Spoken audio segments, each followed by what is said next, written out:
쾅! 육중한 대문이 닫히는 소리가 마치 천둥 소리처럼 고막을 때렸습니다. 그 소리는 단순히 문이 닫히는 소리가 아니었습니다. 한 여인의 일생이, 아니 그 가녀린 목숨줄이 끊어지는 듯한 비정한 소리였습니다. 안녕하세요. 설화를 귀로 듣는 설화를 듣다입니다. 오늘 밤 여러분은 어느 동네의 달빛 아래서 이 이야기를 듣고 계신가요? 서울, 부산 혹은 해외 어디라도 좋습니다. 우리가 이야기로 연결된 지금 이 순간 여러분이 계신 곳을 댓글로 남겨주세요. 굳게 닫힌 대문 밖으로 내동댕이 쳐진 여인, 바로 연심이었습니다. 아이고 어머님, 제발 문 좀 열어주십시오. 이 엄동설안에 빈손으로 나가라 하시면 저더러 죽으라는 말씀이 아니십니까? 어머님. 연심은 꽁꽁한 땅바닥에 이마를 짓지으며 피가 나도록 문을 두드렸습니다. 손톱이 깨지고 손가락 끝이 동상으로 검붉게 변해가도 그녀는 멈출 수가 없었습니다. 문 안쪽에서는 사람의 인기척이 느껴졌으나 돌아오는 것은 싸늘한 침묵뿐이었습니다. 아니, 이내 날카로운 고함이 담장을 넘어 날아왔습니다. 시끄럽다. 어디서 동네방네 소란을 피우느냐? 아들도 못 낳는 칠거지약을 범한 년이 어디라고 감히 어머님을 찾아? 내 눈앞에서 썩 꺼지지 못할까? 그것은 남편 김서방의 목소리가 아니었습니다. 새로 들어온 첩실객 여우 같은 월향이의 표독스러운 목소리였습니다. 그 목소리에 섞여 시어머니 허마님의 쩌렁쩌렁한 호통도 들려왔습니다. 내버려 두거라. 제 풀에 지치면 가겠지. 썩은 동아줄 잡고 있어봐야 제 손만 아프지 않겠느냐? 예, 월향아, 날이 차다. 문단속 단단히 하고 어서 방으로 들어가자꾸나. 우리 귀한 손주 녀석 감기라도 들라? 네, 어머님. 호호호, 안 그래도 아범이 아랫목을 뜨끈하게 찢어놓았답니다. 대문 안쪽에서 들려오는 저 웃음소리, 연심의 가슴을 후벼 파는 저 다정하고도 잔인한 대화소리에 연심은 그만 맥이 탁 풀려 주저앉고 말았습니다. 7년이었습니다. 꽃다운 나이에 시집와서 저 높은 담장 안에서 죽어라 일만 했습니다. 손이 부르트도록 빨래하고 허리가 끊어지도록 철구질을 했습니다. 시어머니의 온갖 구박과 멸시를 견디며 언젠가는 내 정성을 알아주시겠지, 언젠가는 남편이 나를 따뜻하게 바라봐 주겠지 하며 버틴 세월이었습니다. 하지만 돌아온 것은 아들을 못 낳는다는 죄명과 헌신짝처럼 버려지는 비참한 결말뿐이었습니다. 서방님, 김서방님, 한 번만 얼굴 좀 보여주세요. 네. 우리가 부부의 연을 맺고 산 세월이 얼마입니까? 어떻게 작별 인사 한마디 없이 저를 이렇게 내치십니까? 연심은 대문에 매달려 하염없이 남편을 불렀습니다. 하지만 대답 없는 메아리만 차가운 바람에 실려 흩어질 뿐이었습니다. 담 너머로는 이미 왁자지껄한 저녁상 차리는 소리가 들려왔습니다. 기름진 고기 굽는 냄새가 담을 넘어 연심의 코를 찔렀습니다. 그 냄새가 어찌나 야속하고 서러운지 연심은 마른 구역질을 해댔습니다. 하늘도 무심하시지. 회색빛으로 잔뜩 찌푸린 하늘에서는 기어이 굵은 눈발이 날리기 시작했습니다. 쌀랑눈인가 싶더니 이내 앞이 보이지 않을 정도로 펑펑 쏟아지는 한방눈으로 변했습니다. 혹격 저고리 하나만 걸친 연심 위로 차가운 눈이 쌓여갔습니다. 살을 내는 칼바람이 뼛속까지 파고들었습니다. 흐흐흐, 어머니, 우리 어머니, 저 시집갈 때 그러시지요. 귀머거리 3년, 벙어리 3년, 장님 3년이라고. 참고 살면 복이 온다고. 헌데 이게 그 복입니까? 이게 제가 7년 동안 죽어라 고생한 대가란 말입니까? 연심은 비틀거리며 자리에서 일어났습니다. 더 이상 이곳에 있어 봐야 얼어 죽는 것 말고는 남은 게 없었습니다. 짐이라고는 등 뒤에 맨 낡은 보따리 하나뿐이었습니다. 그 안에는 다 해진 속옷 몇 가지와 시집 올 때 친정어머니가 몰래 쥐어주었던 엽전 2냥이 전부였습니다. 친정도 이미 기울어 돌아갈 곳이 없었고 아는이 하나 없는 타양에서 그녀를 받아줄 곳은 어디에도 없었습니다. 눈보라를 헤치며 정처 없이 걷기를 한참 마을 사람들의 수근거리는 소리가 귓가를 스쳤습니다. 저기 봐, 저 여자 박진사 댁 며느리 아냐? 쯧쯧쯧, 결국 쫓겨났구먼. 독한 시어미 등살에 배견할 재간이 있나? 그래도 그렇지 이 엄동설안에 내쫓다니 너무한 거 아니요? 말도 마셔. 그 집 구석 인심 사납기로 소문난 거 몰라? 그지한테 소금 뿌리는 위인들인데 오죽하겠어? 사람들의 동정어린 시선조차 연심에게는 날카로운 비수처럼 느껴졌습니다. 차라리 아무도 모르는 곳으로 숨어버리고 싶었습니다. 연심은 마을을 벗어나 인적이 드문 강가로 향했습니다. 꽁꽁 얼어붙은 한강 위로 하얀 눈이 끝없이 쌓이고 있었습니다. 차라리 이대로 죽어버리는 게 낫지 않을까. 연심은 다리 난간을 붙잡고 시퍼런 강물을 내려다보았습니다. 얼음이 깨진 틈 사이로 흐르는 검은 물이 마치 그녀를 부르는 듯했습니다. 그래, 살아서 무엇하겠나. 자식 하나 못 낳는 죄인 지아비에게 버림받은 년이 살아서 밥 축낸들 누가 반겨주겠나. 어머니, 불효녀 연심이 먼저 갑니다. 저승에서나마 따뜻한 밥 한 끼 지어 올릴게요. 연심이 눈을 질끈 감고 난간 위로 몸을 던지려는 찰나였습니다. 깨깽! 깽! 깨깽! 어디선가 들려오는 처절한 비명이 연심의 귀를 때렸습니다.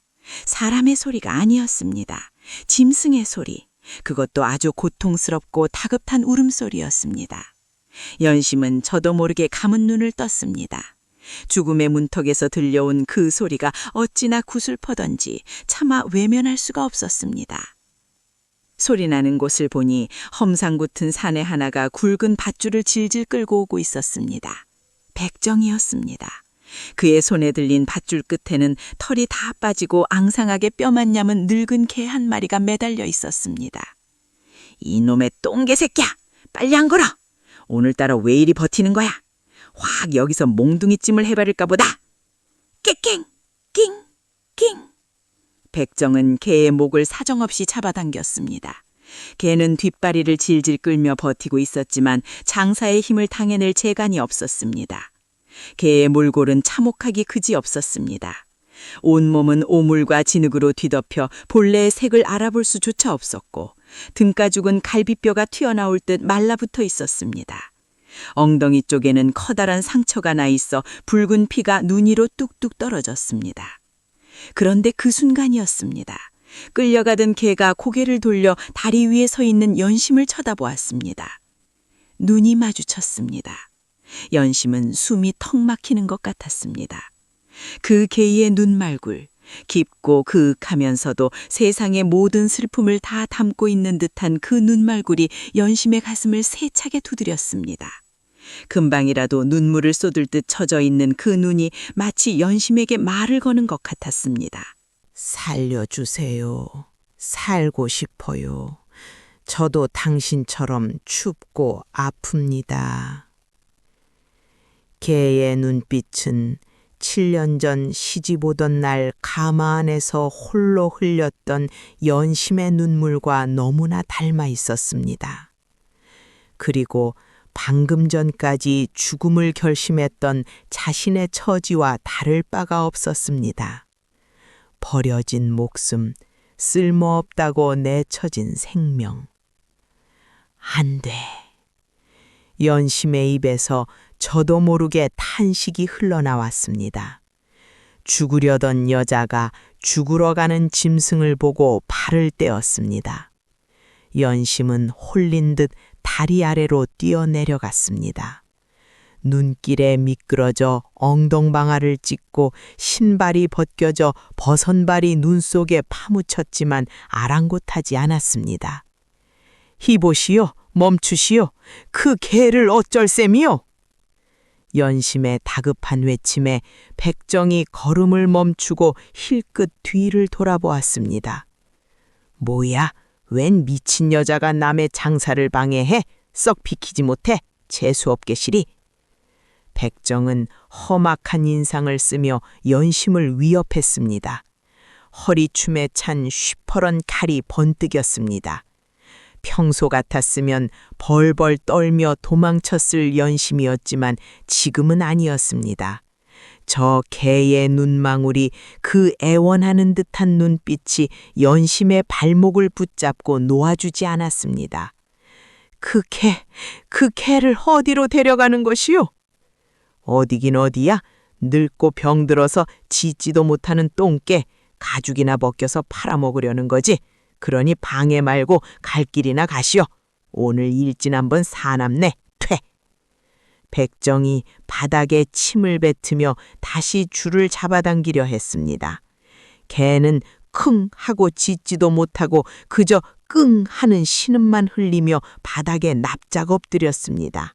살려달라고, 제발 살려달라고 온몸으로 빌고 있었습니다. 안 됩니다. 그럴 수는 없습니다. 연심은 다짜고짜 백정의 앞을 가로막았습니다. 그리고 떨리는 손으로 품속 깊이 넣어두었던 쌈지를 꺼냈습니다. 그녀의 전 재산, 그녀의 생명줄이나 다름없는 엽전 2냥이 들어있는 쌈지였습니다. 이 돈을 드릴 테니 그 개를 제게 파십시오. 백정은 연심이 내민 엽전을 보고 눈이 휘둥그레졌습니다. 그리고는 어이없다는 듯 킬킬거렸습니다. 이거 참 세상 오래 살고 볼 일이네. 거짓골을 하고서는 개를 사겠다고?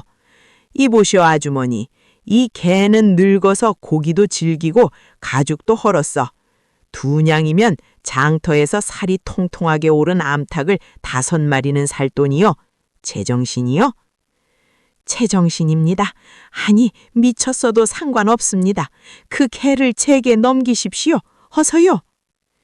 연심은 돈을 백정의 손에 쥐어주고는 억지로 밧줄을 빼앗았습니다. 백정은 횡재했다는 표정으로 엽전을 깨물어 확인해보고는 킬킬거리며 돌아섰습니다. 거참 돈이 썩어나는가 보네. 마음대로 하시오. 어차피 오늘 내일 하는 놈이라 데려가봐야 송장 치르는 값만 더 들 거요. 잘 먹고 잘 살아보시오. 미친 여자와 똥개라. 백정의 비웃음 소리가 멀어지고 강가에는 다시 정막이 찾아왔습니다. 연심은 털썩 자리에 주저앉았습니다. 긴장이 풀리자 온몸이 사시나무 떨듯 떨려왔습니다. 그녀의 앞에는 밧줄에 묶인 늙은 개가 거친 숨을 몰아쉬며 쓰러져 있었습니다. 아이고, 내가 미쳤지. 내가 정말 미쳤어. 내 코가 석잔데 당장 입에 풀칠하기도 어려운 처지에 개를 사다니. 연심은 허탈한 웃음이 나왔습니다. 전 재산을 털어 산 것이 다 죽어가는 똥개라니. 남들이 알면 손가락질하며 비웃을 일이었습니다. 하지만 연심은 냄새나는 개의 목을 끌어안았습니다. 개의 몸은 앙상했지만 그 안에서 희미하게 전해지는 심장 박동 소리가 연심의 차가운 손을 녹여주었습니다. 괜찮니? 많이 아팠지? 이제 괜찮다. 이제 안 끌려가도 돼. 연심이 개의 머리를 쓰다듬자 개는 혀를 내밀어 연심의 언 손을 핥아주었습니다. 까칠까칠하고 따뜻한 그 느낌에 연심의 눈에서 참았던 눈물이 터져나왔습니다. 너도 나처럼 갈 곳이 없구나. 너도 나처럼 쓸모없다고 버려졌구나. 그래, 우리 둘 다 천덕꾸러기 신세다. 불쌍한 것, 가엾은 것. 연심은 개를 부둥켜 안고 한참을 울었습니다. 자신의 신세가 서러워서 울고 저 말 못하는 짐승의 처지가 가엾어서 울었습니다. 개는 그런 연심을 위로하듯 가만히 그녀의 품에 머리를 기대고 있었습니다. 한참을 울고 나니 속이 조금 후련해지는 듯 했습니다. 연심은 눈물을 닦고 개의 눈을 들여다보았습니다. 오물에 찌든 털 사이로 보이는 그 눈동자는 여전히 맑고 깊었습니다. 그래, 인연이다. 죽으려던 나를 네가 붙잡았으니 이것도 하늘의 뜻이겠지. 이제 너와 나는 한 식구다. 헌데 식구를 그저 개라고 부를 수는 없지 않느냐. 연심은 잠시 고민했습니다. 흙투성이가 되어 꼬락서니는 험했지만 본래는 털이 하얀 개였을 것입니다. 덕구, 그래, 덕구가 좋겠다. 덕을 베풀고 덕을 쌓으며 살라는 뜻으로 덕구라고 부르마. 비록 지금은 우리가 가진 게 아무것도 없지만 서로 의지하며 덕을 쌓으면 언젠가 펴뜰 날도 있지 않겠느냐. 컹! 마치 알아들은 듯해 개가 힘겹게 꼬리를 한번 툭 쳤습니다. 그 작은 몸짓이 연심에게는 큰 대답처럼 들렸습니다. 그래, 고맙다. 덕구야, 일어나자. 눈이 더 쌓이기 전에 우리가 몸 누일 곳이라도 찾아보자냐. 설마 하니 하늘이 무너져도 솟아날 구멍이 없겠느냐. 가자, 덕구야.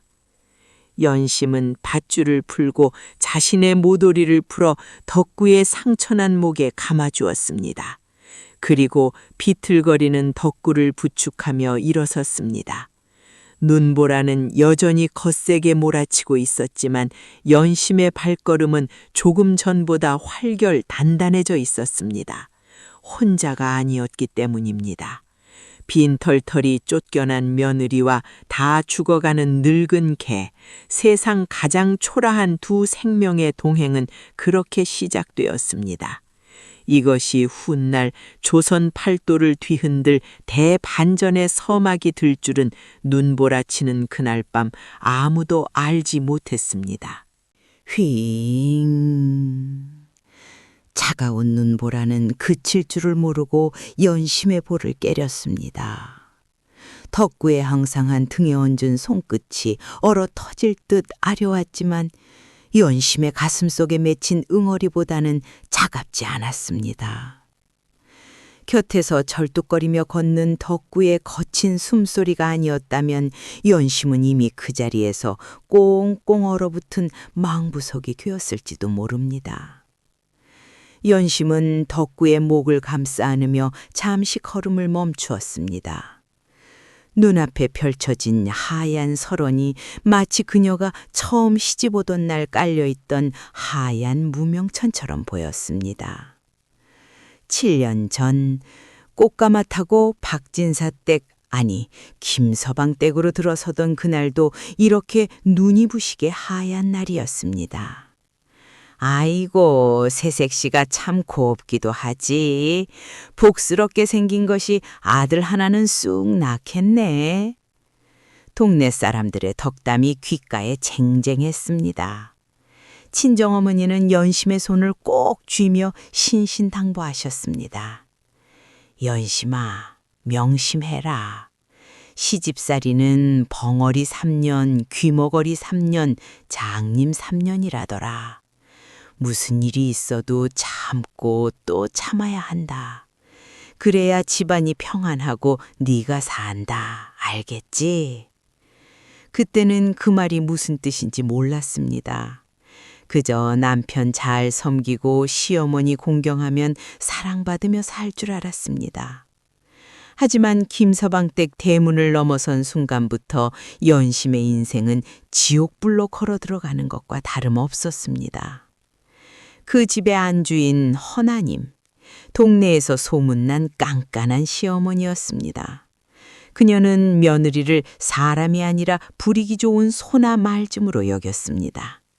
예, 해가 중천에 떴는데 아직도 이불 속에 있는 게냐? 닭이 울기 전에 일어나 마당을 쓸고 밥을 지어 마야 할 것 아니냐? 게을러 빠져서 어디다 쓰겠노? 새벽별이 채 지기도 전 허마님의 쩌렁쩌렁한 고함 소리가 연심의 잠을 깨웠습니다. 눈을 비비고 일어나 부엌으로 달려가면 산더미처럼 쌓인 일거리가 그녀를 기다리고 있었습니다. 우물에서 물을 길어오는 것부터 시작이었습니다. 10독이나 되는 물 항아리를 가득 채우려면 연심의 가녀린 어깨가 으스러지도록 물지개를 져야 했습니다. 아이고 허리야. 잠시라도 허리를 필라치면 어디선가 허마님의 감시하는 눈초리가 날아들었습니다. 어허, 젊은 년이 벌써부터 허리 타령이야? 우리 때는 아이 낳고 사흘 만에 밭을 매러 나갔다. 쌀 아까운 줄 모르고 밥만 축내더니 살만 뒤룩뒤룩 쪄가지고는 엄살이 심하구나. 살이 찌다니요? 연심은 하루에 보리밥 한 덩이도 제대로 먹지 못해 피골이 상접해 있었습니다. 식구들이 남긴 잔반을 부뚜막에 서서 허겁지겁 먹는 것이 그녀의 유일한 식사였습니다. 그마저도 허마님의 눈치가 보여 목구멍으로 넘어가는지 코로 넘어가는지 모를 지경이었습니다. 하지만 육체적인 고통보다 더 견디기 힘든 것은 대를 잇지 못한다는 멸시와 구박이었습니다. 들어온 지 3년이 넘도록 태기가 없으니 밭이 문제인가 씨가 문제인가. 치치. 네 년이 전생에 무슨 죄를 지었길래 이리도 복이 없느냐. 내 죽어서 조상님들 뵐 면목이 없어. 허마님은 밥상머리에서도 빨래터에서도 심지어 동네 사람들이 보는 앞에서도 연심을 닥달했습니다. 마치 아이를 못 낳는 것이 죽을 죄라도 되는 양 몰아세웠습니다. 그럴 때마다 연심은 죄인처럼 고개를 숙이고 눈물만 삼켜야 했습니다. 남편 김서방이라도 제 편이 되어 주었다면 좋았을 것입니다. 하지만 김서방은 허수아비보다 못한 사내였습니다. 여보, 어머님이 저리 말씀하시니 제가 몸둘 바를 모르겠습니다. 당신이라도 제 마음 좀 알아주세요. 저도 노력하고 있잖아요. 밤늦은 시각 연심이 남편의 등 뒤에 대고 하소연이라도 할라치면 김서방은 귀찮다는 듯 돌아누우며 핀잔을 주었습니다. 아, 시끄러. 잠 좀 자자. 어머니 말씀이 틀린 게 뭐가 있어. 칠거지약 중에 으뜸이 무자라 했거늘 당신이 아들을 못 낳으니 집안 꼴이 말이 아니잖아. 나도 동네방네 창피해서 얼굴을 들고 다닐 수가 없어. 여보, 어찌 그리 매정한 말씀을? 그만해. 징징거리는 소리 듣기 싫으니 썩 나가서 물이나 한 사발 떠와. 남편의 차가운 등짝을 보며 연심은 밤새 베개를 적셔야 했습니다. 그래도 언젠가는 하늘이 감동하여 점지해 주시겠지. 지성이면 감천이라 하지 않았던가. 연심은 새벽마다 정화수를 떠놓고 삼신할머니께 빌고 또 빌었습니다. 그러나 하늘은 연심의 편이 아니었습니다. 1년 전 그 일이 있고부터 모든 희망은 산산조각이 나버렸습니다. 어머님, 제가 귀한 손님을 모셔왔습니다. 어느 날 김서방이 화려한 비단옷을 입은 앳된 여인을 대동하고 들어왔습니다. 짙은 분냄새를 풍기며 여우처럼 눈을 흘기던 그 여인, 바로 월량이었습니다. 어머나, 이 집이 김서방님 댁이군요. 기와집이 으리으리한 게 참으로 복스럽게 생겼습니다. 어머님, 처음 뵙겠습니다. 월량이라 하옵니다.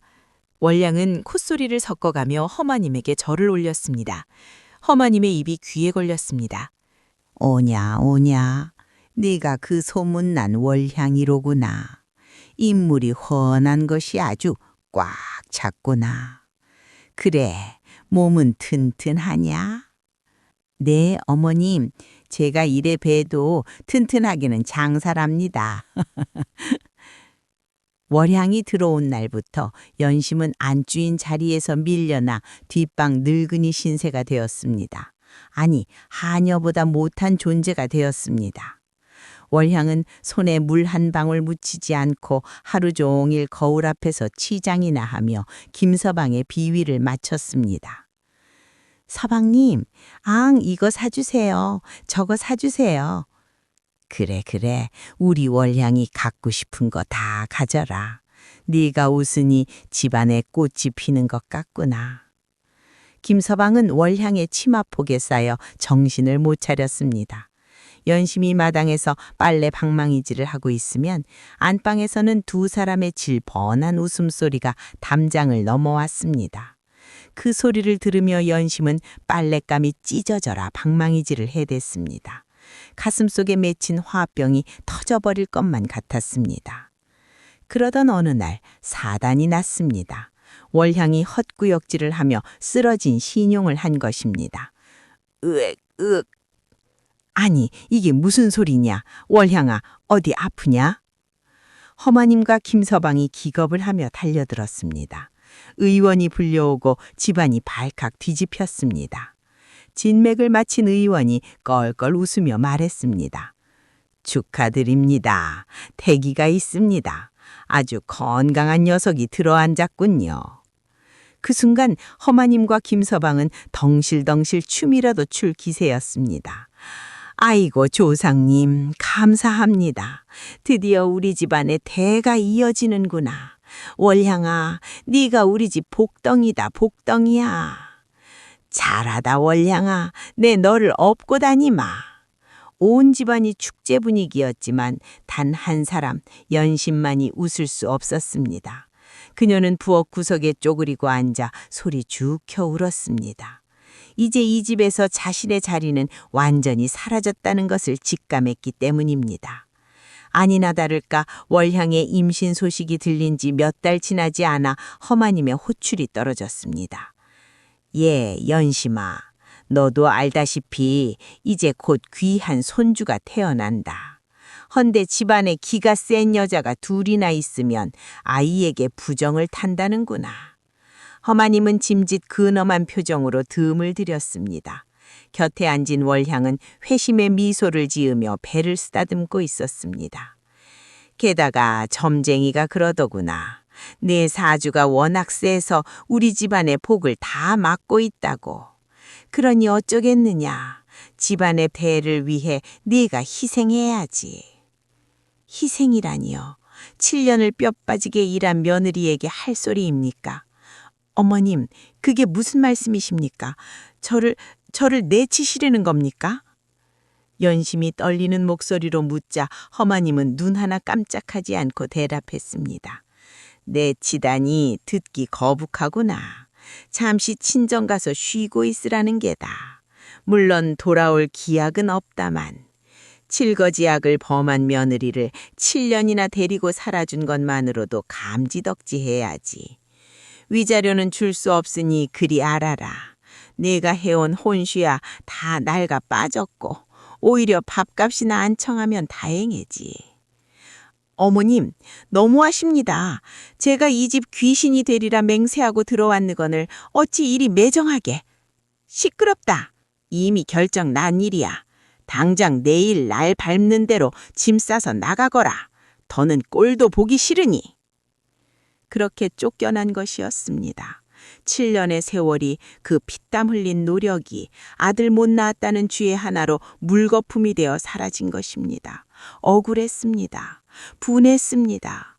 가슴을 쥐어뜯고 하늘을 원망해도 시원치 않았습니다. 두고 보자. 내가 이대로 죽을 줄 아느냐. 회상에서 깨어난 연심의 눈에서 시퍼런 불꽃이 튀었습니다. 그녀는 묵주먹을 불끈 쥐었습니다. 옆에서 덕구가 걱정스러운 눈빛으로 그녀를 올려다보고 있었습니다.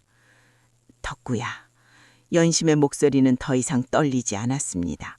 찬바람에 단련된 얼음장처럼 차갑고 단단해져 있었습니다.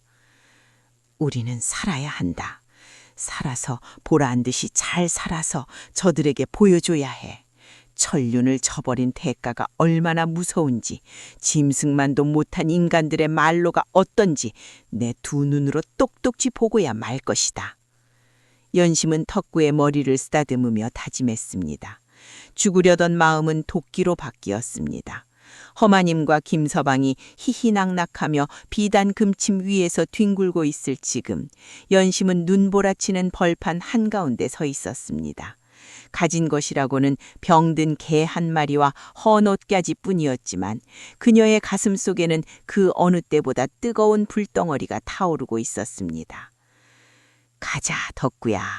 어디 사람이 죽으란 법만 있겠느냐.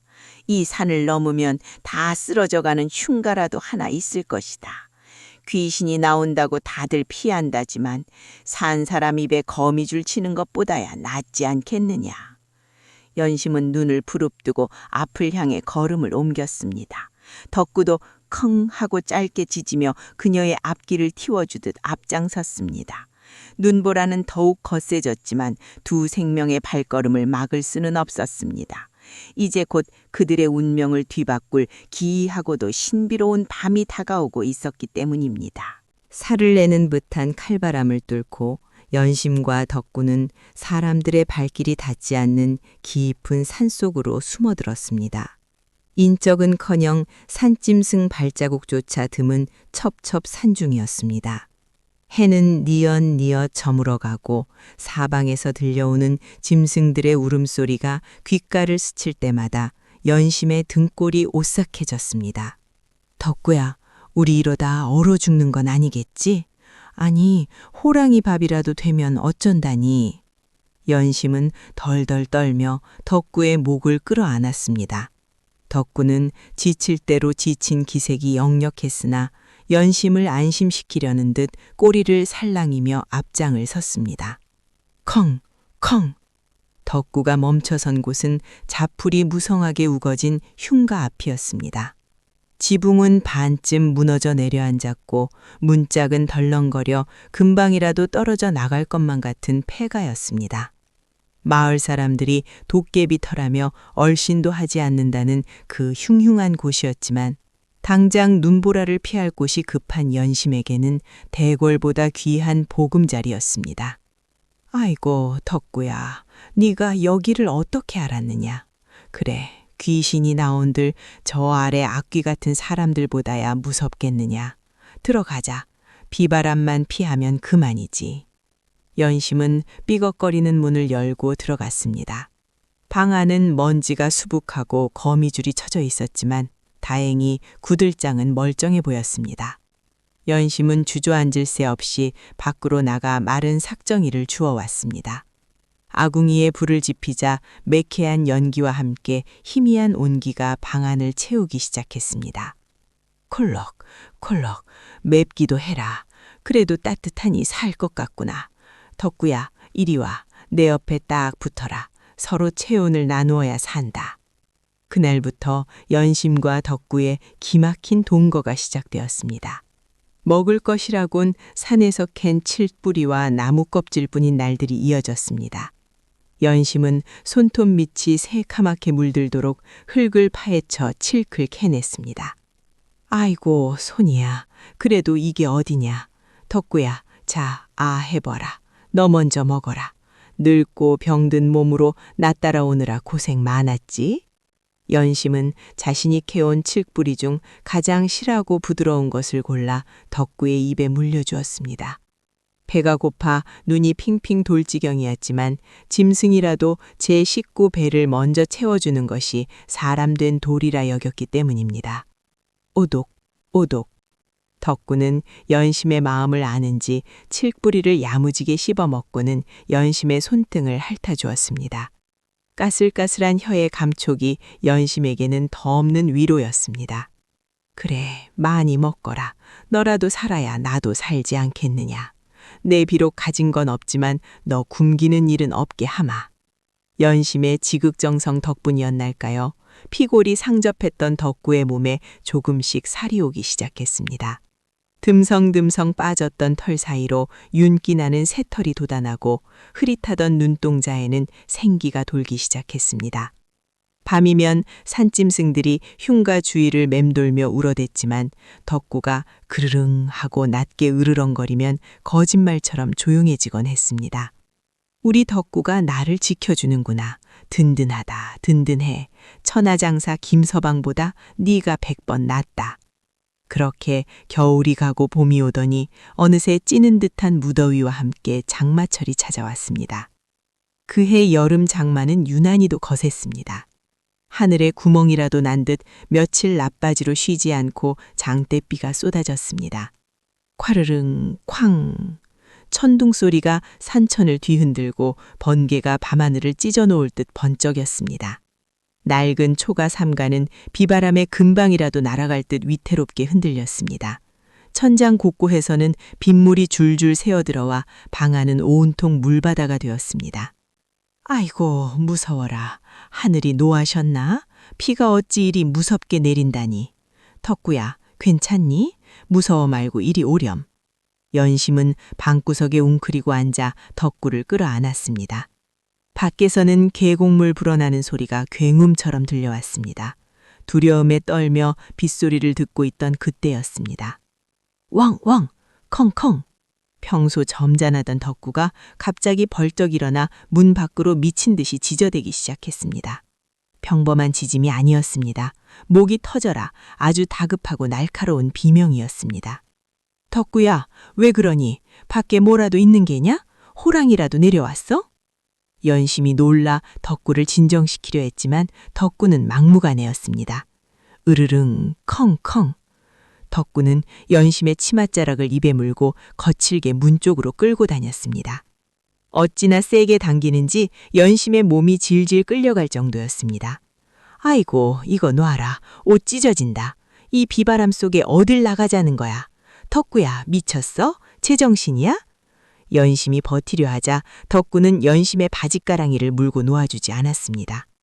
번쩍이는 번갯빛에 비친 덕구의 눈. 연심은 그 눈을 보고 소스라치게 놀라 주저앉아 버리 말았습니다. 칠흑 같은 어둠 속에서 덕구의 두 눈이 시퍼런 도깨비불처럼 푸른 안광을 뿜어내고 있었기 때문입니다. 저게 정말 개의 눈이란 말인가? 연심의 등골에 식은땀이 흘렀습니다. 덕구의 눈빛은 공포 그 자체였지만 동시에 무언가를 간절히 호소하고 있었습니다. 나가야 해. 당장 여기서 나가야 해. 주인이 위험해. 덕구의 눈은 그렇게 말하고 있었습니다. 짐승이지만 영물의 기운이 느껴지는 그 눈빛에 압도된 연심은 홀린 듯 자리에서 일어날 수밖에 없었습니다. 알았다. 알았어. 나갈게. 나가면 될 거 아니냐. 이거 놓고 앞장서라. 연심이 몸을 일으키자마자 덕구는 쏜살같이 문을 박차고 나갔습니다. 밖은 한 치 앞도 분간할 수 없는 아수라장이었습니다. 억수같이 쏟아지는 비가 얼굴을 때려 눈을 뜰 수조차 없었습니다. 덕구야, 같이 가자. 제발 좀 천천히 좀 가자구나. 연심은 진흙탄에 미끄러지고 나뭇가지에 긁히며 덕구를 쫓았습니다. 신발은 진작에 벗겨져 맨발이 돌뿌리에 채여 피가 났지만 덕구는 멈출 기색이 없었습니다. 덕구는 절뚝거리는 다리로도 용케 산비탈을 기어 올랐습니다.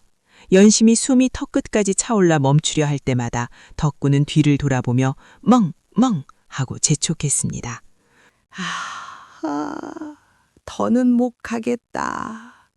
덕구야, 대체 어디까지 가는 거니? 나 죽겠다, 죽겠어. 연심이 빗물 범벅이 된 얼굴을 닦으며 주저앉으려는 순간 덕구가 멈춰섰습니다. 그들이 도착한 것은 집 뒤편 깎아지른 듯한 절벽 아래 언덕이었습니다. 비를 피할 처마 하나 없는 허허 벌판이었습니다. 아니, 기껏 데려온 곳이 여기란 말이냐. 비를 피하기는커녕 물벼락을 맞게 생겼는데. 덕구, 너 오늘 왜 이러는? 연심이 원망 섞인 목소리로 소리치던 바로 그 순간이었습니다. 우르릉, 쿵, 과. 땅이 울리고 귀를 찢는 듯한 굉음이 등 뒤에서 들려왔습니다. 연심이 소스라치게 놀라 뒤를 돌아보았습니다. 그리고 그녀는 자신의 눈을 의심했습니다. 저게 뭐야? 번개가 번쩍하고 세상을 비추는 순간 연심이 살던 초가집 뒤편의 산이 무너져 내리는 광경이 똑똑히 보였습니다. 집채만한 바위와 엄청난 양의 흙더미가 폭포수처럼 쏟아져 내려 방금 전까지 연심이 앉아있던 초가 삼간을 단숨에 집어삼켜버렸습니다. 쿠쿵, 과지지. 집은 비명지를 새도 없이 흔적도 없이 사라져버렸습니다. 만약 덕구를 따라 나오지 않았더라면, 만약 조금이라도 지체했더라면 연심은 저 흙더미 속에 파묻혀 꼼짝없이 목숨을 잃었을 터였습니다. 연심은 다리에 힘이 풀려 그 자리에 털썩 주저앉았습니다. 심장이 터질 듯 쿵쾅거렸습니다. 살았다. 내가 살았어. 연심은 덜덜 떨리는 손으로 옆에 있는 덕구를 끌어안았습니다. 비에 젖은 덕구의 몸은 따뜻했습니다. 덕구야, 네가 나를 살렸구나. 네가 나를 살렸어. 세상에, 세상에, 짐승이 사람 목숨을 구하다니. 아이고, 고맙다, 고마워. 연심은 덕구의 목을 끌어안고 엉엉 울었습니다. 공포와 안도감, 그리고 고마움이 뒤섞인 눈물이 빗물과 함께 흘러내렸습니다. 덕구는 꼬리를 살랑이며 연심의 눈물을 핥아주었습니다. 마치 이제 괜찮아요, 주인님 하고 위로하듯이 말입니다. 그렇게 두 생명은 쏟아지는 폭우 속에서 서로를 의지하며 밤을 지새웠습니다. 춥고 무서운 밤이었지만 연심은 더 이상 외롭지 않았습니다. 자신을 위해 목숨을 걸고 산길을 달려준 덕구가 곁에 있었으니까요. 다음 날 아침 언제 그랬냐는 듯 비가 그치고 맑은 해가 솟아올랐습니다. 밤새 추위에 떨다 잠든 연심은 따사로운 햇살에 눈을 떴습니다. 날이 새구나. 몸을 일으키려던 연심은 눈앞에 펼쳐진 처참한 광경에 다시 한번 놀랐습니다. 초가집이 있던 자리는 산사태로 인해 온통 붉은 흙밭으로 변해 있었습니다. 집은 기둥 하나 남지 않고 완전히 사라져 있었습니다. 세상에, 저런 난리통에 살아남다니. 조상님이 도우셨나, 아니면 덕구가 도깨비라도 된 건가. 연심이 혀를 차며 자리에서 일어나려는데 옆에 있던 덕구가 보이지 않았습니다. 덕구야, 덕구야, 어디 갔니? 연심이 주위를 두릉거리자 저만치 무너져 내린 흙더미 위에서 덕구가 무언가를 열심히 파헤치고 있는 모습이 보였습니다. 컹컹, 킁킁. 덕구는 앞발로 흙을 파내며 연신 냄새를 맡고 있었습니다. 예, 거기서 뭐하니? 위험하다. 이리 내려오너라. 흙이 또 무너질라. 연심이 소리쳤지만 덕구는 들은 채도 하지 않고 땅을 파는 데에만 열중했습니다. 그러더니 갑자기 흙 속에서 무언가를 입에 물고 냅다 연심에게로 달려왔습니다. 아이고 깜짝이야. 무얼 물고 온 거냐? 쥐라도 잡은 게냐? 더러우니 뱉거라. 덕구는 꼬리를 흔들며 연심의 앞에 입에 물고 있던 것을 툭 하고 뱉어놓았습니다. 진흙이 잔뜩 묻어 형체를 알아보기 힘든 뿌리 같은 것이었습니다. 이게 뭐니? 도라지니 아니면 더덕이라도 캔 거냐? 연심은 대수롭지 않게 여기며 덕구가 물어온 것을 집어들었습니다. 그리고 묻어있는 흙을 툭툭 털어내고 흐르는 계곡물에 씻어보았습니다. 흙물이 씻겨 내려가자 그 속에서 황분빛이 감도는 뽀얀 속살이 드러났습니다. 그 순간 연심의 손이 부들부들 떨리기 시작했습니다. 그것은 도라지도 더덕도 아니었습니다. 사람의 형상을 꼭 닮은 몸통에 가늘고 긴 뿌리가 수십 가닥 뻗어있는 모습, 그리고 코끝을 찌르는 짙은 향기. 어릴 적 할아버지에게서 귀동냥으로만 듣던 것이었습니다. 산삼? 그것도 그냥 산삼이 아니야. 이 뇌두를 보아라. 마디가 몇 개냐? 하나, 둘, 셋. 세상에 100년은 좋게 넘은 천종 산삼이 아니냐. 연심은 비명을 지를 뻔했습니다. 신만이들도 평생에 한 번 볼까 말까 하다는 전설의 영약, 하늘이 내려준다는 천종 산삼이 제 손에 들려 있었습니다. 덕구야, 이걸 어디서 캔 거냐? 응? 저기서 캔 거냐? 연심이 덕구가 파헤치던 곳을 바라보았습니다. 산사태로 산의 속살이 드러난 그곳. 빗물에 흙이 쓸려 내려간 절벽 틈새로 황금빛 줄기들이 덩굴처럼 얽혀있는 것이 보였습니다. 하나가 아니었습니다. 저게 다 뭔 말이냐? 세상에, 세상에나. 연심은 치맛자락을 걷어올리고 미친 듯이 흙더미 위로 기어 올라갔습니다. 가까이 가서 보니 기절할 노릇이었습니다. 산삼이었습니다. 한 뿌리도 귀하다는 천종산삼이 군락을 이루어 마치 밭처럼 펼쳐져 있었습니다. 어제 내린 비가 흙을 쓸어내리면서 수백 년 동안 땅속 깊이 숨겨져 있던 산삼밭이 세상 밖으로 드러난 것이었습니다. 아이고 하나님, 부처님, 천지신명님, 감사합니다. 감사합니다. 연심은 그 자리에 무릎을 꿇고 넙죽 절을 올렸습니다. 눈물이 앞을 가려 산삼이 제대로 보이지도 않았습니다. 쫓겨난 며느리, 거짓골을 하고 죽으려 했던 연심에게 하늘이 내린 기적 같은 선물이었습니다.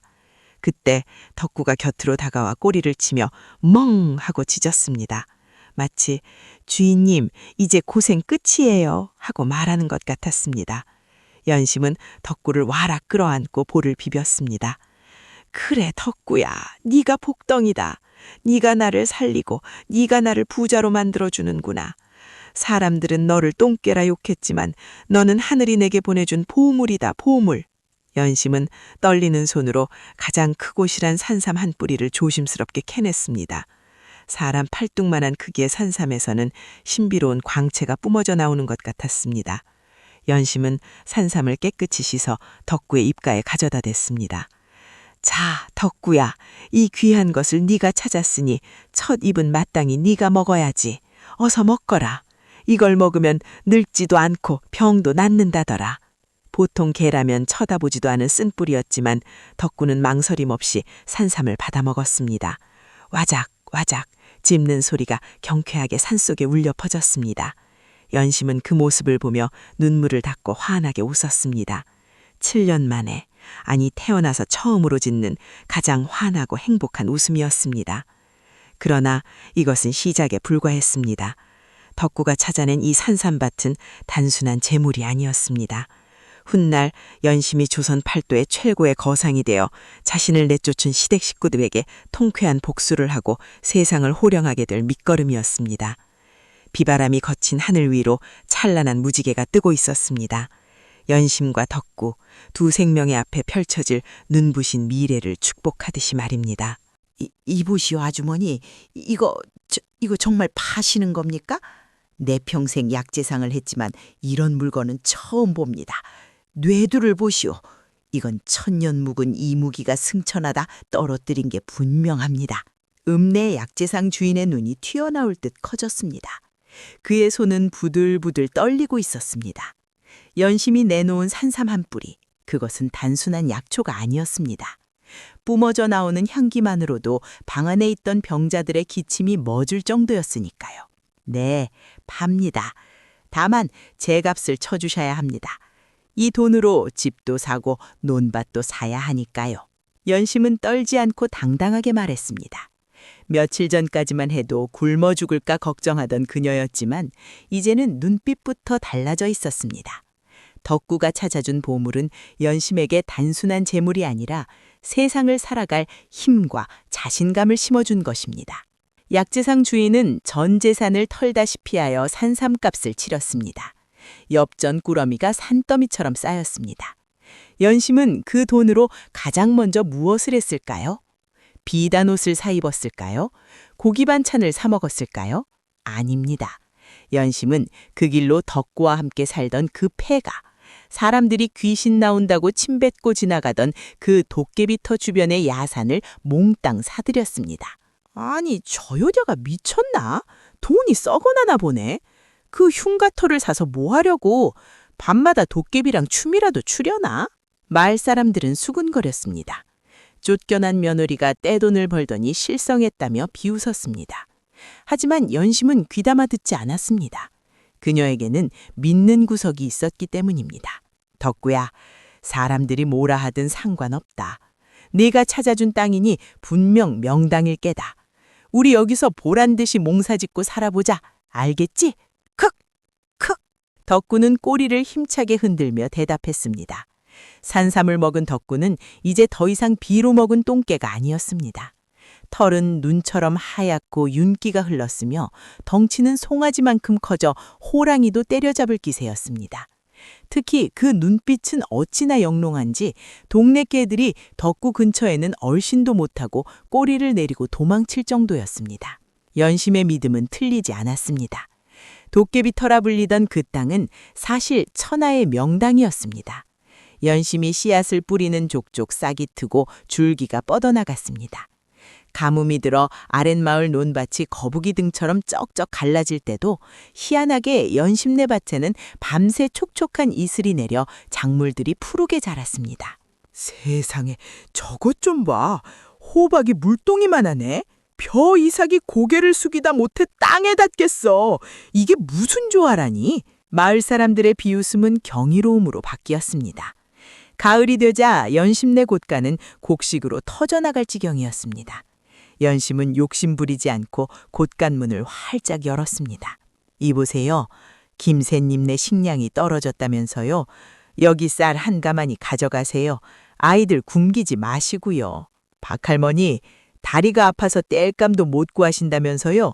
덕구야, 나무 한 짐 져다 드려야 인심은 곳간에서 난다 했던가요? 연심의 넉넉한 인심에 마을 사람들은 그녀를 연심마님, 생불, 살아있는 부처라 부르며 칭송하기 시작했습니다. 쫓겨난 며느리가 불과 3년 만에 만석군 부자가 되어 존경받는 안주인이 된 것입니다. 하지만 빛이 있으면 어둠도 있는 법. 연심의 인생에 볕이 들 때 그녀를 내쫓은 김서방 댁에는 먹구름이 잔뜩 끼고 있었습니다. 김서방 댁의 안주인 노릇하던 허량. 그녀는 겉으로는 허마님에게 갖은 아양을 다 떨었지만 속으로는 딴 주머니를 차고 있었습니다. 어머님, 우리 귀한 손주 좀 보세요. 어쩜 이리 서방님을 쏙 빼닮을까요? 아이고, 예뻐라. 허량은 포대기에 쌓인 아기를 허마님 품에 안겨주며 간드러지게 웃었습니다. 허마님은 손주 재롱에 넋이 나가 입을 다물 줄 몰랐습니다. 오냐 오냐, 내 강아지. 내가 우리 집안의 기둥이다. 암 그렇고 말고. 칠거지역을 범한 전처녀는 꿈도 못 꿀 복덩이지. 허량아, 네가 고생이 많다. 고생이라니요, 어머님. 다 어머님 덕분인걸요. 참, 어머님, 이제 손주도 보셨으니 집안 재산 관리도 좀 더 확실히 하셔야지요. 서방님은 바깥일에 어두우시고 어머님도 연로하신데 제가 어머님 손발이 되어 도와드릴게요. 곧깬 열쇠랑 인장함 좀 잠시 제게 맡겨주시면 안 될까요? 제가 문서 정리 싹 해놓을게요. 평소 같으면 의심 많고 깐깐한 허마님은 어림도 없을 소리였습니다. 하지만 손주의 눈이 멀고 허량의 현올림에 홀린 허마님은 판단력이 흐려져 있었습니다. 게다가 3년 동안 허량이 어찌나 싹싹하게 비위를 맞췄는지 허마님은 제 뱃속으로 낳은 딸보다 더 믿고 있었습니다. 그래, 네 말이 맞다. 내가 이제 눈도 침침하고 기력이 달라서 원. 자, 여기 있다. 이게 우리 집 전 재산이나 다름없는 문서함 열쇠다. 네가 똘똘하니 잘 관리해 다오. 네, 염려 마세요, 어머님. 제 목숨처럼 소중히 다루겠습니다. 허량은 열쇠를 받아들며 고개를 숙였습니다. 하지만 그녀의 입가에는 비릿한 미소가 번져고 있었습니다. 그날 밤 허량은 모두가 잠든 틈을 타 은밀히 뒷문을 열었습니다. 어둠 속에서 험상 구운 사내 하나가 슥 나타났습니다. 인근 장터의 악명 높은 타짜, 도박꾼 쌍칼이었습니다. 허량의 옛 기둥서방이기도 했지요. 받았어? 받았지 그럼. 늙은 여우가 손주놈한테 정신이 팔려서 아주 순순히 내주던 걸. 자, 여기 집문서, 땅문서, 그리고 논밭 문서 따지 싹 다 있어. 역시 우리 허량이 솜씨 하나는 기가 막히네.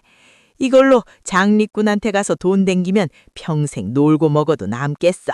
잠깐, 챙길 게 하나 더 있어. 허량은 방으로 들어가 곤히 잠든 아기를 포대기에 쌌습니다. 아니, 애는 왜? 짐스럽게. 이 멍청한 인간아. 이 핏덩이가 있어야 나중에라도 딴소리를 못하지. 그리고 이 집 구석 늙은이들한테 위로거리를 남겨줄 필요가 뭐 있어. 아주 씨를 말려버려야지. 그래야 내 속이 시원하지. 허량의 눈은 도끼로 번들거렸습니다. 그녀는 폐물함에 든 금부치와 현금, 그리고 허마님이 목숨보다 아끼던 갓난쟁이 손주까지 들쳐업고는 야반도주를 감행했습니다. 새벽닭이 울기도 전 칠흑 같은 어둠 속으로 두 남녀는 사라졌습니다. 김서방 댁의 모든 희망을 훔쳐서 말이죠. 다음 날 아침 김서방 댁은 지옥으로 변했습니다. 마님, 큰일 났습니다. 작은 마님이 안 계십니다. 아기 씨도요. 하인의 다급한 외침에 허마님과 김서방이 뛰쳐나왔습니다. 안방은 난장판이 되어 있었고 장롱문은 활짝 열려 텅 비어 있었습니다. 뭐라고? 허량이가 없다고? 우리 손주는? 내 강아지는? 그때 대문이 부서지라 쾅쾅 울렸습니다. 이놈들아, 문 열어. 돈을 빌려갔으면 갚아야지. 어디서 쥐새끼처럼 숨어 있느냐? 험상구 중 장리꾼 10수명이 몽둥이를 들고 들이닥쳤습니다. 누구시오? 우리가 언제 돈을 빌렸다고 행패요? 김서강이 덜덜 떨며 묻자 장리꾼 우두머리가 코웃음을 치며 문서를 얼굴에 들이밀었습니다. 월량이 어젯밤 찍어준 차용증이었습니다. 담보는 이 기와집과 논밭 전체였습니다. 네 마누라가 도장 찍고 돈 싸들고 튀었는데 뭔 헛소리야? 이 집은 이제 우리 거다. 당장 꺼져! 안 돼. 내 돈, 내 집, 내 손주. 허마님은 그 자리에서 거품을 물고 쓰러졌습니다. 김서방은 넋이 주저앉았습니다. 하루아침에 알거지가 된 것입니다. 한편 연심에게도 또 한 번의 위기가 찾아왔습니다. 어느 여름날 장마가 시작될 무렵이었습니다. 연심은 관아에 볼 일이 있어 외출 채비를 서둘렀습니다. 덕우야, 집 잘 지키고 있거라. 관아에 가서 세금 문제 좀 해결하고 올 테니 금당 다녀오마. 연심이 가마에 오르려는데 툇마루에 안전히 앉아있던 덕구가 갑자기 마당으로 뛰어내려왔습니다. 컹! 덕구는 연심의 앞을 가로막고 지저댔습니다. 평소에 순한 지짐이 아니었습니다. 이빨을 드러내고 털을 곤두세우며 마치 적이라도 만난 듯 사납게 굴었습니다. 덕구야, 왜 그러니? 나 바쁘다니까. 비켜라 어서. 연심이 덕구를 피해 가려 하자 덕구는 아예 연심의 치맛자락을 입에 물고 늘어졌습니다. 아이고, 이거 놔라. 비싼 옷 찢어진다. 너 오늘따라 왜 이러는 거니? 지난번처럼 산사태라도 난다는 거냐? 연심이 아무리 달래도 덕구는 요지부동이었습니다. 오히려 더욱 거칠게 짖으며 가마꾼들이 접근조차 하지 못하게 위협했습니다. 가마꾼들이 겁에 질려 뒷걸음질 쳤습니다. 마님, 개가 저리 사납게 구는 걸 보니 오늘은 일진이 안 좋은가 봅니다요. 짐승이 주인을 말릴 때는 다 이유가 있다는데. 가마꾼의 말에 연심은 등골이 서늘해짐을 느꼈습니다. 3년 전 그날 밤 덕구가 자신을 살려냈던 기억이 떠올랐기 때문입니다. 덕구의 눈빛은 그때처럼 시퍼런 안광을 내뿜고 있었습니다. 그래, 덕구가 이유 없이 이럴 리가 없지. 영물인데. 연심은 주저없이 가마에서 내려 덕구의 머리를 쓰다듬었습니다. 알았어. 내 너를 믿으마. 오늘 외출은 안 하겠다. 됐지? 연심이 발길을 돌려 안방으로 들어가자 그제야 덕구는 짖는 것을 멈추고 꼬리를 흔들며 연심의 발취에 엎드렸습니다. 휴, 내가 가지 말라니 안 가긴 한다만 관아일이 급한데 큰일이구나. 연심이 방에 들어와 차 한 잔을 마시며 한숨을 돌리던 바로 그 순간이었습니다. 우르르 쾅! 쾅! 하늘이 무너지는 듯한 굉음이 마을 전체를 뒤흔들었습니다. 땅이 울리고 집이 흔들릴 정도의 엄청난 소리였습니다. 마님! 큰일 났습니다요! 하인들이 사색이 되어 달려왔습니다. 무슨 일이냐? 어디 벼락이라도 떨어진 게냐? 그게 아닙니다요. 마을 어귀에 있는 큰 돌다리가, 그 튼튼한 다리가 불어난 물살을 이기지 못하고 와르르 무너져 내렸답니다요. 방금 다리를 건너던 소장수랑 행인들이 물에 휩쓸려 떠내려갔답니다. 연심의 찻잔이 손에서 미끄러져 쨍그랑 하고 깨졌습니다. 그 돌다리는 연심이 관아로 가기 위해 반드시 건너야 하는 다리였습니다. 만약 덕구가 말리지 않아 예정대로 출발했더라면 지금쯤 저 차가운 급류에 휩쓸려 목숨을 잃었을 것이 자명했습니다. 연심은 다리에 힘이 풀려 주저앉아 말았습니다. 식은땀이 비오듯 흘렀습니다. 곁에 있던 덕구를 와락 끌어안았습니다. 덕구는 듬직하게 연심의 품을 받아주었습니다. 덕구야, 내가 또 나를 살려구나. 너는 정말 하늘이 내게 보내준 수호신이 분명하구나. 연심의 눈물이 흘러 덕구의 하얀 털을 적셨습니다. 덕구는 혀로 연심의 눈물을 닦아주며 낑낑 하고 위로했습니다. 그래, 내가 어리석었다. 짐승이라도 영물은 앞날을 더 잘 내다보는 법인데. 고맙다. 정말 고맙다. 연심은 덕구를 끌어안고 한참을 울었습니다. 이것은 단순한 우연이 아니었습니다. 선한 마음으로 생명을 구한 연심에게 내려진 하늘의 보답이자 덕구의 갚아도 끝도 없는 은혜였습니다. 반면 같은 시각 김서방 댁 대문 밖으로 쫓겨난 허마님과 김서방은 쏟아지는 장대비를 맞으며 거리에 나앉아 있었습니다. 아이고, 내 팔자야, 내 돈, 내 손주, 으흐흐흐. 허마님은 땅을 치며 통곡했지만 지나가는 사람들은 혀를 찰 뿐이고 아무도 도와주려 하지 않았습니다. 인과 응보, 뿌린 대로 거둔다는 옛말이 하나 틀림없는 것입니다. 하늘에는 먹구름이 가득했지만 연심의 집 유폭으로만 신기하게도 한 줄기 햇빛이 비치고 있었습니다. 마치 하늘이 착한 사람은 복을 받고 악한 사람은 벌을 받는다는 것을 보여주려는 듯합니다.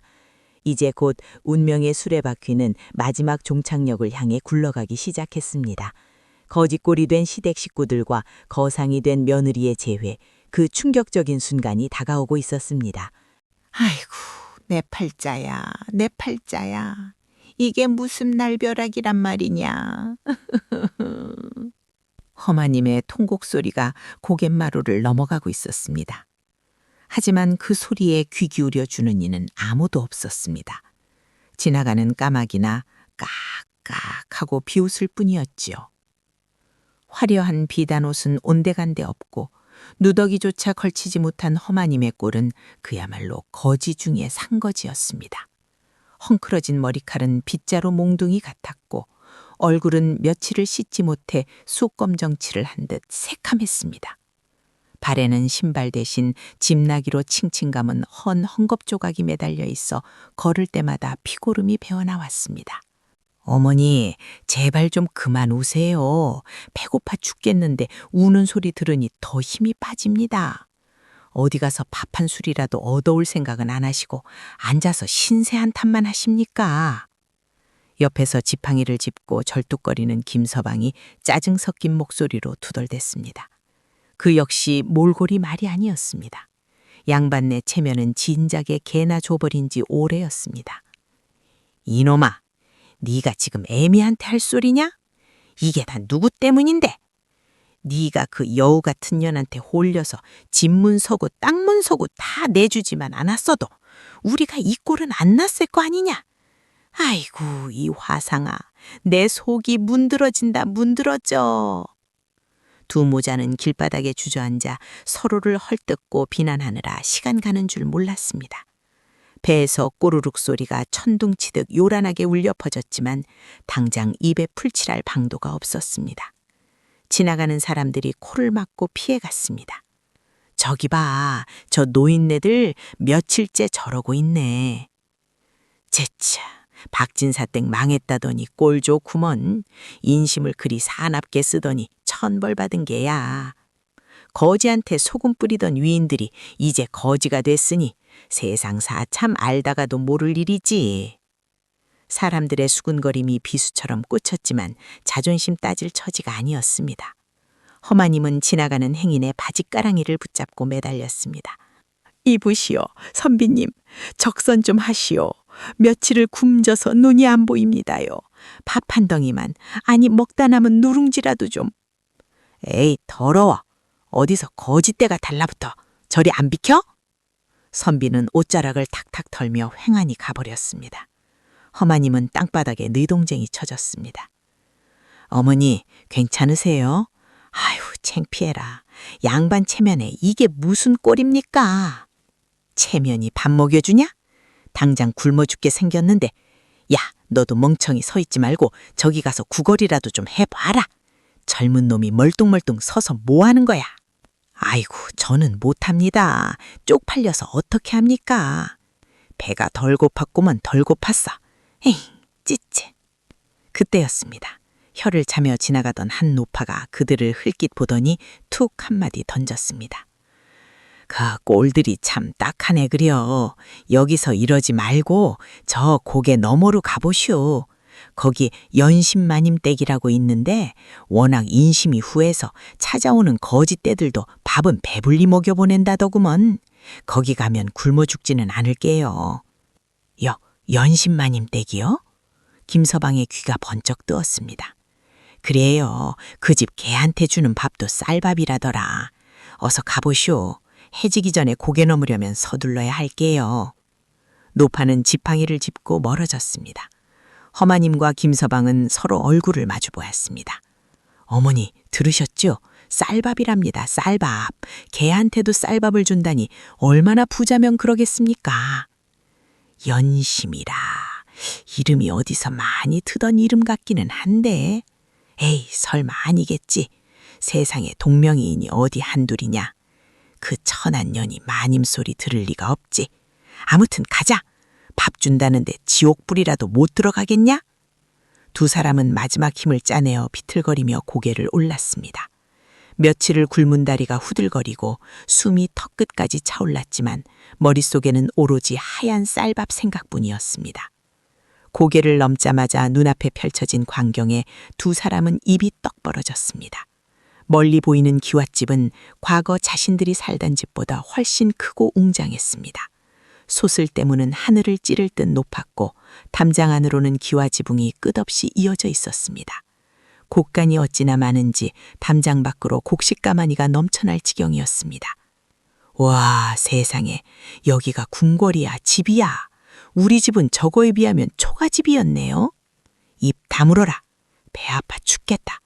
저게 다 내 거였어야 하는데 어떤 놈은 복이 터져서 저런 집에 살고 나는 이게 무슨 꼴이냐. 아이고, 배야.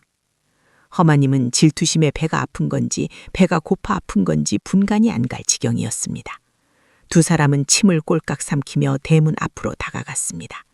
대문 앞에는 이미 밥 얻어 먹으러 온 거지들이 한 무리 줄을 서 있었습니다. 밥 좀 줍시오. 며칠을 굶어 죽게 생겼습니다요. 마님 살려주십시오. 대문 밖에서 들려오는 왁자거리한 소리에 안채에 있던 연심이 고개를 들었습니다. 마님, 밖에 또 거린들이 몰려왔나 봅니다. 내쫓을까요? 하녀가 묻자 연심은 조용히 고개를 절었습니다. 아니다. 배고픈 서름은 겪어본 사람만 아는 법이다. 밥을 지어 내보내거라. 연심이 툇마루로 나가 대문 쪽을 바라보았습니다. 그런데 그 순간 연심의 눈이 크게 흔들렸습니다. 거지 무리 틈에 섞여 눕죽 엎드려 있는 두 사람. 누더기를 걸치고 때가 꼬질꼬질했지만 연심은 단번에 알아볼 수 있었습니다. 7년간 하루같이 자신을 괴롭히던 허시어머니 허마님과 매정하게 돌아섰던 남편 김서방이었습니다. 심장이 쿵 하고 내려앉은 것 같았습니다. 분노와 회한과 알 수 없는 통쾌감이 뒤섞여 가슴을 쳤습니다. 결국 이렇게 만나는구나. 천벌을 받을 거라 했지만 저 꼴을 내 눈으로 보게 될 줄은 말이다. 옆에 엎드려 있던 덕구가 갑자기 벌떡 일어났습니다. 그르르 캉! 덕구도 알아본 것입니다. 자신의 목에 밧줄을 메어 도살장에 팔아넘기려 했던 그 집 사람들의 냄새 말입니다. 덕구의 팔이 곤두서고 이빨이 드러났습니다. 당장이라도 달려가 물어뜯을 기세였습니다. 워워 덕구야, 잠거라. 네 이빨을 더럽힐 가치도 없는 자들이다. 연심은 덕구의 목을 쓰다듬으며 진정시켰습니다. 그리고 차갑게 가라앉은 목소리로 하인을 불렀습니다. 돌쇠야. 네 마님? 저기 대문 제일 뒤에 엎드려 있는 남녀 보이지? 늙은 할미와 젊은 사내. 네, 보입니다요. 꼴이 아주 말이 아닌데요. 저들에게 밥을 내주어라. 네, 알겠습니다. 쌀밥에 국을 말아드릴까요? 아니다. 사람 밥을 줄 필요 없다. 덕구가 아침에 먹다 남은 밥이 있지. 그 개밥 그릇을 그대로 들고 나가 저들에게 주거라. 하인 돌쇠는 귀를 의심했습니다. 평소 거지들에게도 갓 지은 밥을 대접하던 인자한 마님께서 개밥을 주라니요. 마님, 개밥이라니요. 저기 개밥 그릇엔 생선가시랑 흙 묻은 찌꺼기밖에 없는데요. 내 말이 안 들리느냐? 저들은 사람이 아니라 짐승만도 못한 자들이다. 짐승에게는 짐승밥이 제격이지. 토달지 말고 시키는 대로 하거라. 연심의 호령에 돌쇠는 깜짝 놀라 네네 하고 뛰어나갔습니다. 잠시 후 대문 밖. 자, 여기 있어. 운 좋은 줄 아시오. 우리 마님이 특별히 챙겨주시는 거니까. 돌쇠는 퉁명스럽게 말하며 찌그러진 개밥 그릇을 허마님 앞에 턱 하고 내려놓았습니다. 그 안에는 식어서 딱딱하게 굳은 찬밥 덩어리와 생선 대가리, 그리고 덕구가 먹다 남긴 뼈다귀가 뒤섞여 있었습니다. 냄새도 고약했고 파리가 윙윙 날아다녔습니다. 보통 사람 같으면 모욕감에 화를 내거나 밥그릇을 걷어찼을 것입니다. 하지만 며칠을 굶주린 허마님과 김서방의 눈에는 그것조차 진수성찬으로 보였습니다. 아이고, 밥이다 밥이야. 어머니, 생선도 있어요. 김서방이 먼저 달려들었습니다. 그는 체면이고 뭐고 없이 맨손으로 찬밥 덩어리를 움켜쥐어 입에 쑤셔 넣었습니다. 이놈아, 너만 입이냐? 나도 좀 먹자. 허마님도 질세라 머리를 들이밀었습니다.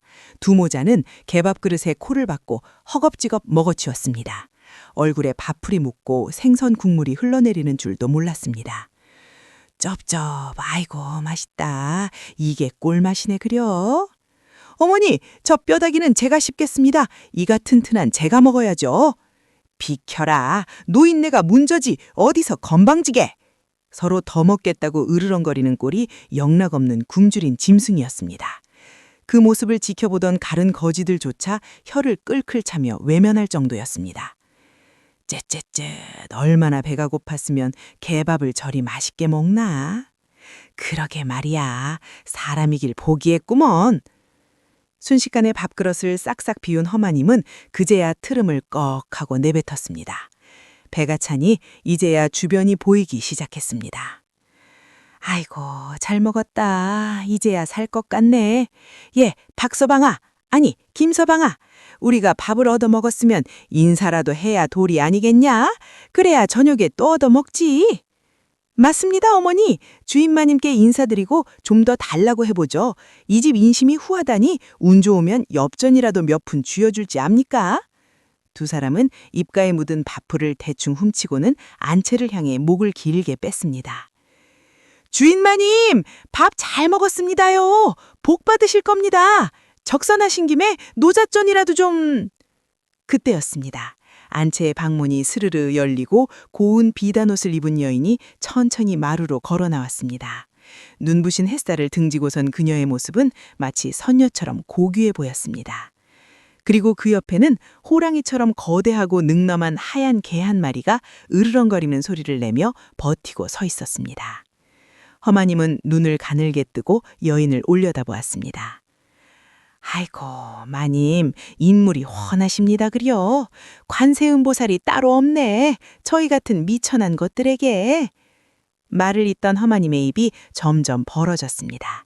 눈이 동그랗게 커지다 못해 튀어나올 것 같았습니다. 손이 부들부들 떨리기 시작했습니다. 아니, 네가...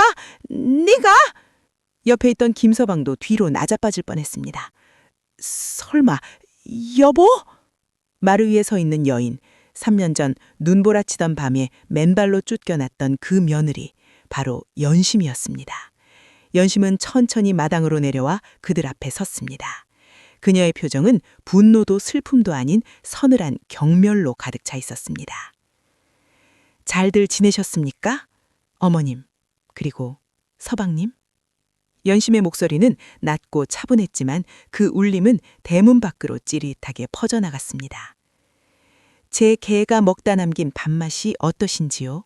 입에는 맞으시던가요? 네가 어찌 여기에? 이게 다 무슨 조화냐? 네가 이 큰 기와집의 주인이라고? 허마님은 믿을 수가 없어 엉덩방아를 찧으며 뒤로 물러났습니다. 자신이 짐승 취급하며 내쫓은 며느리 집에서 진짜 짐승인 개가 먹던 밥을 훔쳐먹은 꼴이 되었으니 말입니다. 얼굴이 화끈거려 쥐구멍이라도 찾고 싶은 심정이었습니다. 이년이 감히 시어미한테 개밥을 줘? 네가 사람이냐? 천벌을 받을 년! 허마님이 적반하장으로 소리를 질렀습니다. 자존심이 상할 대로 상한 탓에 악다구니를 쓴 것입니다. 하지만 연심은 눈 하나 깜짝하지 않았습니다. 오히려 싸늘한 미소를 지으며 한 발짝 더 다가왔습니다. 천벌이라 하셨습니까? 천벌은 죄 지은 자가 받는 것이죠. 보십시오. 저는 하늘이 도와서 일이 귀하게 되었고 당신들은 하늘이 버려 개밥을 탐하는 신세가 되지 않았습니까? 뭐라고? 이 건방진! 크르릉, 컹. 허마님이 손을 들어 올리려 하자 옆에 있던 덕구가 번개처럼 달려들어 허마님의 코앞에서 지저댔습니다. 집채만한 개가 입을 벌리고 으르렁거리자 허마님은 힉 하고 비명을 지르며 김서방 뒤로 숨었습니다. 이겐 또 뭐야? 저리 안 가! 알아보시겠습니까? 이 아이가 바로 덕구입니다. 3년 전 당신들이 똥개라 부르며 도살장에 팔아먹으려 했던 그 개 말입니다. 연심은 덕구의 목을 감싸 안으며 말을 이었습니다. 저는 이 아이를 가족으로 맞아 살렸고 이 아이는 은혜를 갚아 저를 살렸습니다. 헌데 사람인 당신들은 어찌했습니까? 며느리를 내쫓고 조강지처를 버리고 욕심에 눈이 멀어 천련을 저버리지 않았습니까? 그러니 짐승밥이나 훔쳐먹는 꼴이 된 것이지요. 연심의 말 한마디 한마디가 허마님과 김서방의 가슴에 비수처럼 꽂혔습니다. 주변에 있던 하인들과 거지들도 웅성거리기 시작했습니다. 저 사람들이 그랬어? 며느리를 쫓아내? 아이고 독하기도 해라. 그러니 망했지. 개만도 못한 인간들이네 진짜. 비난의 화살이 쏟아지자 김서방은 얼굴을 들 수가 없었습니다. 그는 무릎을 꿇고 연심의 치맛자락을 붙잡았습니다. 여보, 아니 부인, 내가 잘못했어. 내 눈이 멀었었어. 제발 한 번만 용서해 주시오. 나 좀 살려주시오. 저리 치우십시오. 더는 제 마당을 더럽히지 마세요. 연심은 매몰차게 치맛자락을 뿌리쳤습니다. 저는 이미 3년 전에 죽었습니다. 당신들이 내쫓던 그날 밤 눈보라 속에서 얼어 죽었습니다. 지금 서 있는 저는 당신들이 알던 며느리가 아닙니다. 연심은 대문 쪽을 가리키며 마지막 명령을 내렸습니다. 여봐라, 저들을 당장 밖으로 끌어내라. 다시는 내 집 대문 근처에도 얼씬거리지 못하게 하라. 네, 마님! 하인들이 우르르 달려들어 허마님과 김서방의 팔다리를 잡고 짐짝처럼 들어 올렸습니다. 아이고 며느라, 연심아, 내가 잘못했다. 밥 좀 터다오. 돈 좀 다오. 나 좀 살려다오. 허마님은 발버둥을 치며 애원익지만 이미 늦은 후회였습니다. 쿵 하고 대문 밖으로 내동댕이 쳐진 두 사람.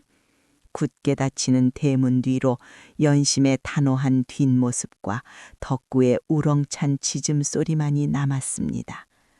그것은 악연의 끝이자 새로운 세상의 시작을 알리는 소리였습니다. 쿵! 육중한 대문이 닫히는 소리가 허공을 가르고 잠시 후 빗장이 걸리는 소리가 철컥하고 울려 퍼졌습니다. 그 소리는 단순한 문단속이 아니었습니다. 연심의 인생을 짓누르던 7년의 시집살이, 그 지긋지긋했던 악연의 고리를 영원히 끊어내는 소리였습니다. 연심은 굳게 닫힌 대문에 등을 기대고 스르르 주저앉았습니다. 다리에 힘이 풀려서가 아니었습니다. 가슴속 깊은 곳에서 뜨거운 무언가가 울컥하고 치밀어 올랐기 때문입니다. 그것은 통쾌함이기도 했고 지난 세월의 서러움이기도 했으며 마침내 자유를 얻었다는 안도감이기도 했습니다. 후... 연심은 긴 한숨을 토해냈습니다. 입김이 하얗게 흩어졌습니다. 끝났다. 드디어 끝났어. 연심의 문가에 맺힌 눈물이 볼을 타고 흘러내렸습니다. 하지만 이번 눈물은 3년 전 쫓겨나던 날 흘렸던 비참한 눈물이 아니었습니다. 스스로의 힘으로 운명을 바꾸고 당당하게 제자리를 지켜낸 자만이 흘릴 수 있는 승리의 눈물이었습니다. 덕구가 다가와 연심의 무릎에 머리를 기댔습니다. 커다란 눈망울로 연심을 올려다보며 마치 저 고생하셨어요. 이제 다 괜찮아요. 라고 말하는 듯 했습니다. 연심은 덕구의 목을 와락 끌어안고 얼굴을 파묻었습니다. 그래 덕구야, 네 덕분이다. 네가 없었더라면 나는 벌써 저 차가운 강물 귀신이 되었거나 저들처럼 비참하게 살고 있었겠지. 고맙다. 정말 고맙다. 덕구의 따뜻한 체온이 연심의 가슴으로 전해져 왔습니다. 짐승의 털은 거칠었지만 그 마음만은 세상 어느 비단결보다 부드럽고 따뜻했습니다. 반면 대문 밖의 풍경은 지옥도와 다름없었습니다. 이봐, 문 좀 열어줘. 며느라, 연심아, 내가 잘못했다니까 한 번만 용서해다오. 허마님은 대문을 손톱으로 긁으며 울부짖었습니다. 손톱이 깨지고 피가 맺혀도 멈출 줄을 몰랐습니다. 여보, 나야, 나. 당신 남편 김서방이라고. 우리가 부부의 연을 맺은 게 얼만데 이럴 수 있어. 밥 좀 더 줘, 제발. 김서방도 대문 틈에 코를 박고 애원했습니다. 하지만 돌아오는 것은 싸늘한 침묵뿐이었습니다. 에휴, 시끄러워. 저리 좀 비키시오. 지나가던 동네 사람들이 눈살을 찌푸리며 밀쳤습니다. 당신들 소문 다 들었어. 며느리 내쫓고 첩질하다가 망했다면서 그래놓고 염치도 없이 밥을 구걸하러 와. 어림도 없지. 썩 꺼지시오. 맞소. 연신마님이 어떤 분인데 당신들 같은 작자들한테 밥을 주겠어. 개밥도 아깝지 암. 사람들의 손가락질과 비난이 쏟아졌습니다. 아이들은 돌멩이를 던지며 놀려댔습니다. 얼레리 꼴레리, 며느리 쫓아내고 거지됐대요. 개밥 훔쳐먹는 할망구래요. 아이고, 내 팔자야. 이게 무슨 꼴인 말이냐. 허마님은 땅바닥을 치며 통곡했지만 아무도 그들을 동정하지 않았습니다. 결국 두 모자는 마을 사람들에게 등 떠밀려 쫓겨나고 말았습니다. 그들이 향한 곳은 어디였을까요? 갈 곳 없는 그들이 갈 수 있는 곳이라곤 다리 밑이나 남의 집 처마미뿐이었습니다. 그 후로도 들리는 소문에 의하면 허마님과 김서방은 읍내 장터를 떠돌며 구걸을 했다고 합니다. 한 푼만 줍쇼. 배고파 죽겠습니다. 하지만 그들의 구걸은 늘 싸움으로 끝났습니다. 이놈아, 네가 넙죽 엎드려서 더 빌어야지. 뻣뻣하게 서 있으니까 사람들이 돈을 안 주잖아. 어머니야말로 냄새나니까 저리 좀 가세요. 어머니 때문에 다 된 밥에 재뿌리잖아요. 서로를 탓하고 원망하며 머리채를 잡고 싸우는 늙은 노파와 절름발이 사내. 그들은 죽는 날까지 서로를 증오하며 지옥 같은 삶을 살았다고 합니다. 첩이었던 월향과 도박꾼 쌍칼 역시 훔친 돈으로 도박판을 전전하다가 결국 돈을 다 날리고 빚쟁이들에게 쫓겨 객사했다는 흉흉한 소문만이 바람결에 들려올 뿐이었습니다. 탐욕의 끝은 파멸이요, 배신의 대가는 비참한 죽음뿐이었습니다. 인과 응보, 뿌린 대로 거둔다는 하늘의 이치는 한치의 오차도 없었던 것입니다. 세월은 유수와 같이 흘렀습니다. 어느덧 연심의 머리에도 하얀 서리가 내리기 시작했습니다. 하지만 그녀의 얼굴은 나이 들수록 더욱 온화하고 기품 있게 변해갔습니다. 연심은 덕구가 찾아준 천종산삼밭을 기반으로 큰 부를 일구었지만 결코 사치하거나 방탕하지 않았습니다. 그녀는 늘 베푸는 삶을 살았습니다. 올해 흉년이 들어 마을 사람들이 굶고 있다지. 곳간을 열어라. 살독을 비워라. 내 식구가 굶는 것을 보고만 있어서야 되겠느냐. 연심의 명성에 감동한 거상들이 전국에서 몰려들었고 그녀의 집은 언제나 사람들로 북적이었습니다. 그녀는 가난한 아이들에게 글을 가르치고 병든 노인들을 위해 의원을 불렀습니다. 사람들은 그녀를 살아있는 보살님이나 우리들의 어머니라 부르며 진심으로 존경했습니다. 그리고 그녀의 곁에는 언제나 덕구가 있었습니다. 덕구도 이제는 나이가 들어 예전처럼 산을 뛰어다니지는 못했습니다. 하얗던 털은 조금 거칠어지고 걸음걸이도 느릿해졌습니다. 하지만 그 눈빛만은 여전히 맑고 깊었습니다. 덕구는 연심이 마루에 앉아 있으면 그 발치에 엎드려 조용히 주인을 지켰고 연심이 마시를 나가면 묵묵히 그 뒤를 따랐습니다. 마을 사람들은 덕구를 그냥 개가 아닌 집안을 지키는 수호신으로 여겼습니다. 저 개 좀 보게. 나이가 20살도 넘었다지. 보통 개들은 10년만 살아도 장수한다는데 저건 필시 하늘이 내린 영물이야. 그렇고 말고 주인의 은혜를 갚으려고 오래오래 사는 게지. 어느 화창한 봄날이었습니다. 연심은 툇마루에 앉아 따뜻한 햇볕을 쬐고 있었습니다. 마당에는 꽃들이 만발하고 담장 너머로는 아이들의 웃음소리가 들려왔습니다. 평화롭고 아름다운 오후였습니다. 연심아. 연심이 나지막히 불렀습니다. 마당 한가운데 엎드려 졸고 있던 덕구가 고개를 들고 꼬리를 살랑였습니다. 이리 와보렴. 덕구가 느릿느릿 걸어와 연심 옆에 앉았습니다. 연심은 주름진 손으로 덕구의 머리를 오랫동안 쓰다듬었습니다. 참으로 고마웠다. 너와 함께한 세월이 내겐 가장 큰 선물이었어. 너도 행복했니? 덕구는 대답 대신 연심의 손등을 핥았습니다. 까칠까칠한 혀의 감촉, 30년 전 눈보라치던 다리 위에서 느꼈던 바로 그 따스함이었습니다. 그래, 알겠다. 나도 행복했다. 아주 많이. 연심의 눈가에 평온한 미소가 번졌습니다. 그녀는 먼 산을 바라보며 독백처럼 중얼거렸습니다. 사람들은 짐승이 말을 못한다 하여 무시하지만 사실은 짐승이 사람보다 더 깊은 마음을 가지고 있는 법이지.